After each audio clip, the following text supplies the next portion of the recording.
What if the ultimate humiliation was actually your salvation? At a brutal werewolf mating ritual in 1452, a desperate noblewoman chose the lowliest, crippled stable boy over a cruel lord just to escape a life of torment. She had no idea the shivering servant she claimed was the Alpha King. According to the unearthed journals of the Highbury estate, the winter of 1452 was one of the most unforgiving in recorded history, both in temperature and in the vicious politics of the northern werewolf territories. At the center of this brutal world was Lady Vivian of House Redfern. Vivian was a beauty of legendary status, possessing hair the color of spun copper and eyes like sharpened emeralds. But her beauty was a curse in a society that valued dominance over all else. Her family, once the proud rulers of the Oakhaven Pack, had been systematically destroyed. Her father and brothers were slaughtered in a staged border dispute, leaving Vivian as the sole surviving heir. Because she was a female and an omega in presentation, pack law dictated she could not rule. She was a prize to be won, a pawn to be taken. The man who orchestrated her family's downfall was Lord Cedric of the Ironfang territory. Cedric was a massive, ruthless alpha with a reputation for sadistic cruelty. He didn't just want the Redfern lands, he wanted to break the Redfern spirit. He intended to claim Vivian at the upcoming ceremony of the Crimson Moon, an ancient mating ritual where the strongest alphas laid claim to unmated females.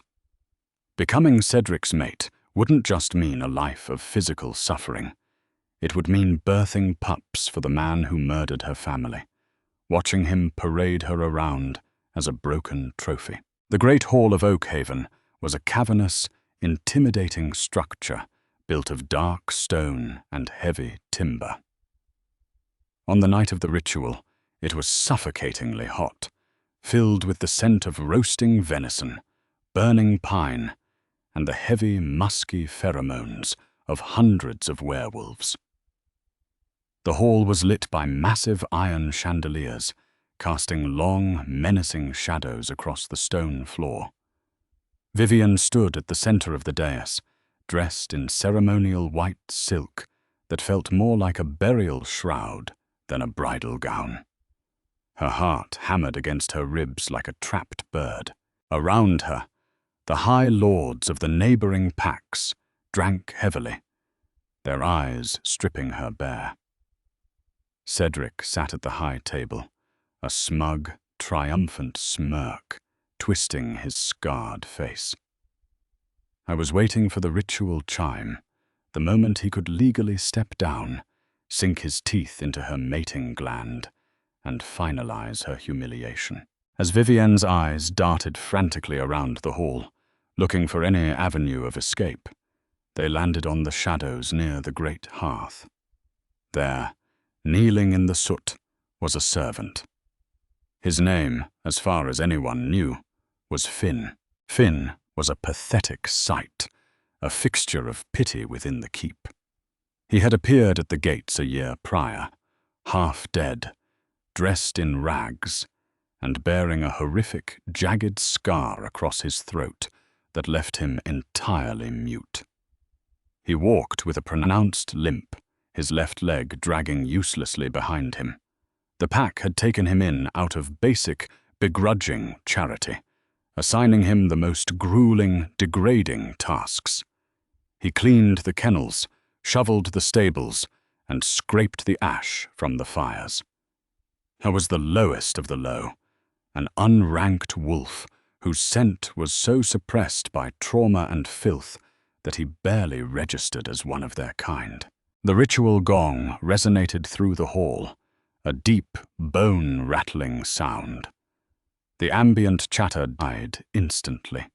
Lord Cedric stood up, kicking his heavy wooden chair back. He wiped grease from his chin and began a slow, predatory descent down the stone steps toward the dais. "The Redfern line ends tonight," Cedric announced, his voice a booming, gravelly baritone that echoed off the vaulted ceiling. "And a new era of Iron Fang dominance begins. Kneel, Vivienne. Submit to your new alpha."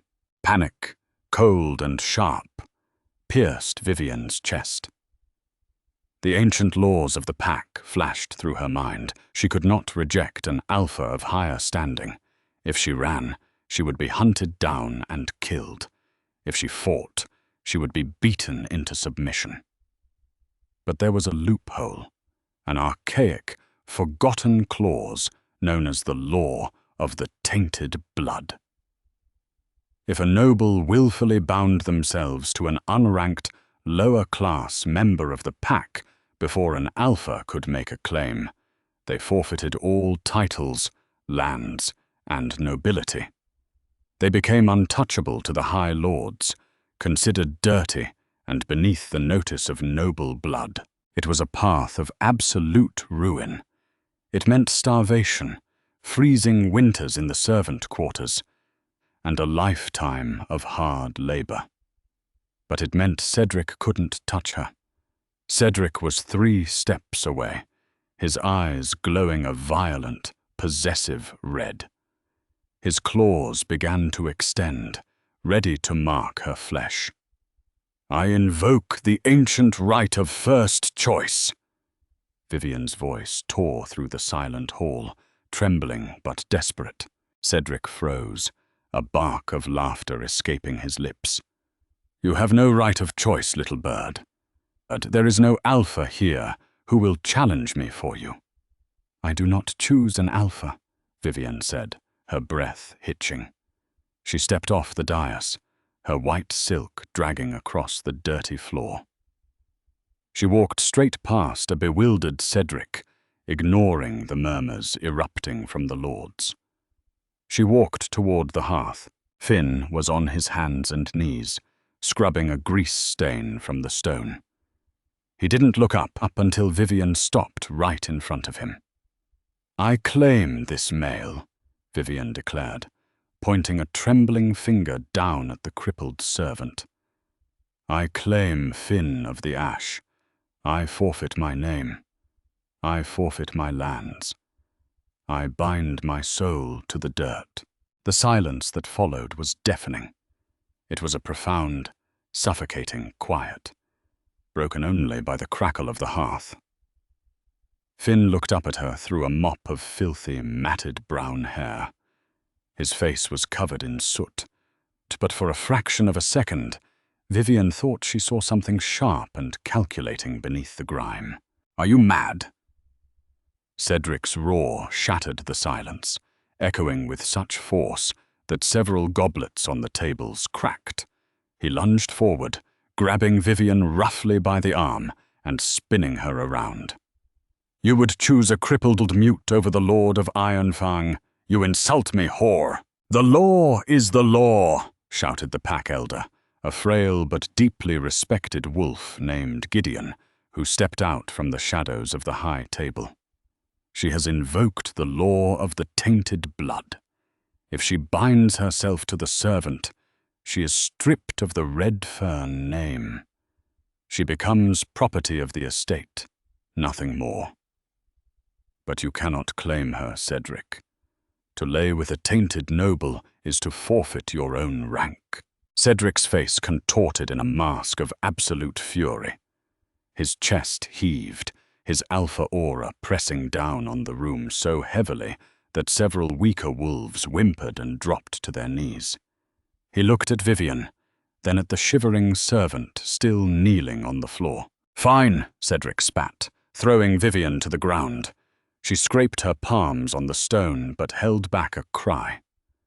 "Let the spoiled princess sleep in the mud. Let her clean the dung from my boots. Bind them, elder, and let her watch as I burn her father's banners." Elder Gideon approached, holding a silver blade and a cord of woven wolfsbane. He looked at Vivienne with profound sorrow. "Are you certain, child? Once this is done, there is no turning back. You will be lower than a stray. Do it, Vivienne whispered, keeping her eyes fixed on the floor. Gideon gestured for Finn to stand. The servant struggled, using a heavy iron poker to push himself up. He dragged his left leg, his posture hunched and subservient. He held out a grimy, calloused hand. Gideon sliced Vivienne's palm, then Finn's. As he pressed their bleeding hands together and wrapped the wolfsbane cord around their wrists, Vivienne braced herself for the scent of weakness, of fear and rot that usually accompanied an unranked wolf. But as their blood mixed, a strange sensation washed over her. It wasn't the repulsive, submissive energy she expected. Instead, a jolt of pure, crackling electricity shot up her arm. It was so intense it made her gasp, her eyes snapping up to meet Finn's. Underneath the soot and the matted hair, his eyes were not the dull brown of a broken wolf. For a fleeting millisecond, they flared with a terrifying, luminescent gold, the color of an apex, the color of a king. Before she could process what she had seen, the binding was complete. Gideon severed the cord. It is done. Vivienne, formerly of House Redfern, you are stripped of your silks. Guards roughly grabbed her, tearing the beautiful ceremonial gown from her body and tossing her a coarse, scratchy burlap tunic used by the kitchen slaves. The entire hall jeered and laughed, throwing half-eaten bones and cups of ale at her as she and Finn were shoved out of the great hall and into the freezing courtyard. The winter air hit Vivienne like a physical blow. The snow was knee-deep, and she was wearing nothing but the thin burlap and thin leather slippers. Finn grabbed her elbow, his grip surprisingly firm for a cripple, and guided her toward the lowest section of the servants' quarters, a dilapidated wooden shack attached to the stables. Inside, it was pitch black and smelled heavily of wet straw and manure. There was no fire, only a pile of moth-eaten blankets in the corner. The guards locked the wooden door from the outside, laughing as they walked away. Vivienne collapsed onto the straw. The adrenaline that had fueled her defiance evaporated, leaving behind a crushing wave of reality. She had lost everything. Her home, her title, her future. She was bound to a mute, crippled servant. She curled into a ball, burying her face in her hands, and began to sob. She wept for her father, for her lost life, and for the terrifying uncertainty of tomorrow. For a long time, the only sound in the shack was her ragged breathing. Then the sound of movement. She expected Finn to drag his useless leg over to his side of the shack and go to sleep. Instead, the footsteps were perfectly even. Step, step, step, no dragging, no hesitation. Vivienne froze, lowering her hands. The moonlight filtered through a crack in the wooden roof, illuminating the center of the room. Finn was standing there. He wasn't hunched over. He wasn't trembling. He stood well over 6'3", his shoulders broad and imposing. He reached up to his throat, tracing the jagged scar that supposedly rendered him mute. "You are a remarkably foolish woman, Vivienne." A deep, resonant voice purred in the darkness. The voice was smooth as velvet, but held an undercurrent of dangerous power that vibrated in her chest. Vivienne scrambled backward against the wooden wall, her eyes wide with terror. You can speak?" Finn stepped into the shaft of moonlight. He reached up and ran a hand through his matted hair, pushing it back from his face. Without the hunched posture and the subservient grimace, his features were strikingly aristocratic. Sharp jawline, high cheekbones, and those terrifyingly piercing eyes. "I can do many things," he said softly. "Your leg," she stammered, pointing a trembling finger. "You're a cripple." "A necessity of the disguise," he replied, rolling his shoulders as if shaking off a year of stiffness. "No one pays attention to a crippled mute. No one guards their tongue around the boy who sweeps the ashes. Cedric and his traitorous lords have spent the last 12 months plotting treason right in front of me, never realizing they were handing me the rope to hang them with." Vivian's mind raced, trying to put the pieces together. The golden eyes, the overwhelming electrical charge of their blood binding, the aura that now filled the tiny shack, an aura so suffocatingly dominant that her Omega instincts were screaming at her to bare her neck. "Who are you?" she whispered, her voice barely audible over the howling wind outside. He knelt before her, moving with the fluid, lethal grace of a predator. He took her trembling hand, and the one that was still smeared with their dried blood, and brought it to his lips, kissing her knuckles with terrifying reverence.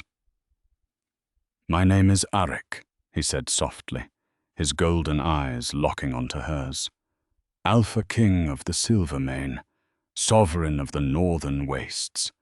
And you, my brave, foolish little bird, have just bound yourself to the most dangerous man on this continent."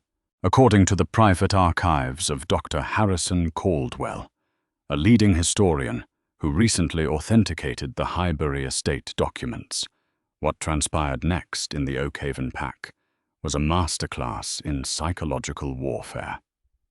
To the outside world, and especially to Lord Cedric, Vivian had simply vanished into the grime of the lower castes. But within the suffocating darkness of that freezing wooden shack, the dynamics of power had violently shifted. The morning after the mating ritual, Vivian awoke to the bitter bite of frost, her body aching from sleeping on the damp earth.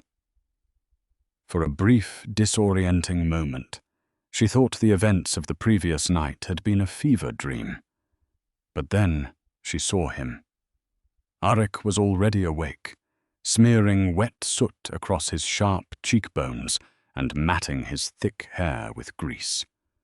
He hunched his broad shoulders, artificially curving his spine, and dragged his left leg to test the stiffness of his false limp. The transformation was horrifyingly absolute.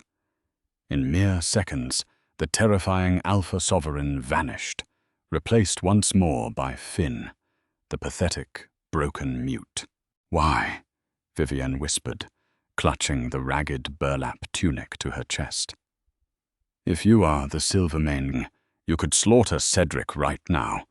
You could take the keep before breakfast. Why endure this degradation?" Arik paused, his golden eyes flashing beneath the dirt, before returning to a dull, lifeless brown. "Because, little bird, a king does not simply swat a fly. He destroys the entire nest. Cedric has not acted alone. He has been conspiring with 3 other northern warlords to overthrow my crown. I needed to know their names, their supply routes, and the exact hour they planned to strike. They would never speak of treason in front of an Alpha, but they speak freely in front of the Ash Sweeper. I have gathered enough evidence to execute them all under the ancient laws of treason. The trap springs tonight at the solstice banquet. Until then, you must play your part. You must be the broken Omega." Before she could ask more, the heavy wooden door was kicked open by the master of servants, a cruel man named Garrick. "Up, you filthy mongrels!" Garrick barked, cracking a leather strap against the doorframe. "Lord Cedric wants the great hall scrubbed from floor to rafter for the solstice feast. Move!" The hours that followed were a grueling test of Vivian's endurance. She was forced to carry heavy wooden buckets of freezing water from the well, her hands blistering and bleeding as the ice cut into her skin. The other servants, eager to gain favor with Cedric, shoved her, tripped her, and mocked her fallen status. Through it all, Vivian kept her eyes glued to the stone floor, biting her tongue so hard she tasted copper. What kept her sane was the bond. Unbeknownst to the rest of the pack, the blood-binding ritual she had performed with Arik the night before had sealed them as mates. Because Arik was an alpha king, the bond was terrifyingly strong, manifesting as a telepathic link.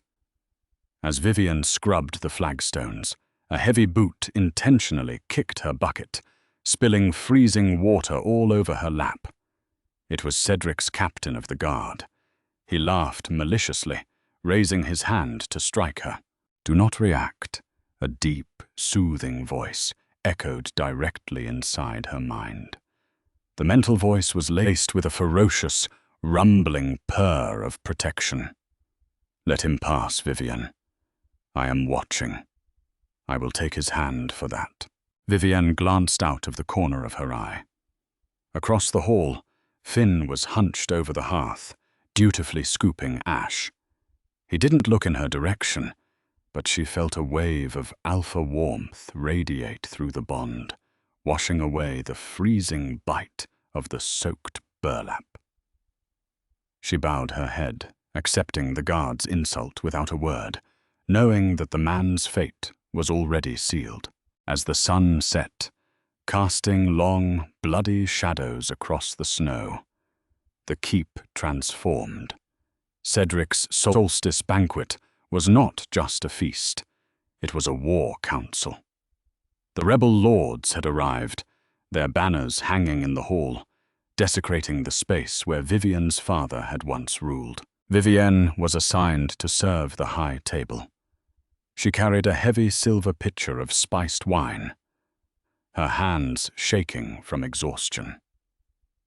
Cedric sat at the center, clad in Vivian's stolen family furs, looking like a bloated tick. "Tonight, my brothers," Cedric announced, raising a golden goblet, "we celebrate the end of the Silvermane tyranny. My scouts report that King Arik's armies are 100 miles south, bogged down in the mountain passes. By the time that arrogant fool realizes the North has united against him, we will have already fortified the riverlands. The king is blind." The lords erupted in cheers, slamming their fists on the table. Vivienne approached Cedric to refill his goblet, her eyes strictly averted. But Cedric, emboldened by the wine and his own perceived brilliance, caught her wrist. His grip was bruising. "Look at this," Cedric sneered to his guests, yanking Vivian forward so she stumbled and fell to her knees before the high table. The proud lady of House Redfern, reduced to a mud-stained tavern wench, I offered her a place in my bed, and she chose to bind her soul to the filth in the stables. The hall erupted in cruel, jeering laughter. "Let us see how much pride she has left," Cedric spat, his eyes gleaming with sadistic intent. He stood up, towering over her. "Kiss my boots, Omega. Kiss the boots of the new sovereign of the North, and perhaps I will let you sleep by the fire tonight." Vivienne stared at the mud-caked leather of his boots. The entire hall went dead silent, waiting for her total humiliation. She felt the Alpha Command pressing down on her, an invisible weight trying to force her neck to bend. But intertwined with that weight was another presence in her mind, a golden, roaring fire. "Do not bow," Arik's voice commanded in her mind, not a whisper, but a regal decree that shook the very foundations of her soul. Vivienne lifted her chin. She looked Cedric directly in the eyes, her emerald gaze burning with a fierce, untamed defiance. "I bow only to my mate," she said, her voice ringing clear as a bell across the silent hall. "And you are nothing but a thief in stolen furs." A collective gasp sucked the air from the great hall. The rebel lords stared in disbelief at the audacity of the fallen noblewoman. Cedric's face turned an ugly shade of puce, his alpha ego shattering into a blind, murderous rage. "You dare?" Cedric roared, his fangs extending, saliva flying from his lips. He unclipped the heavy, steel-tipped whip from his belt, a weapon used to break rogue wolves. "I will strip the flesh from your bones.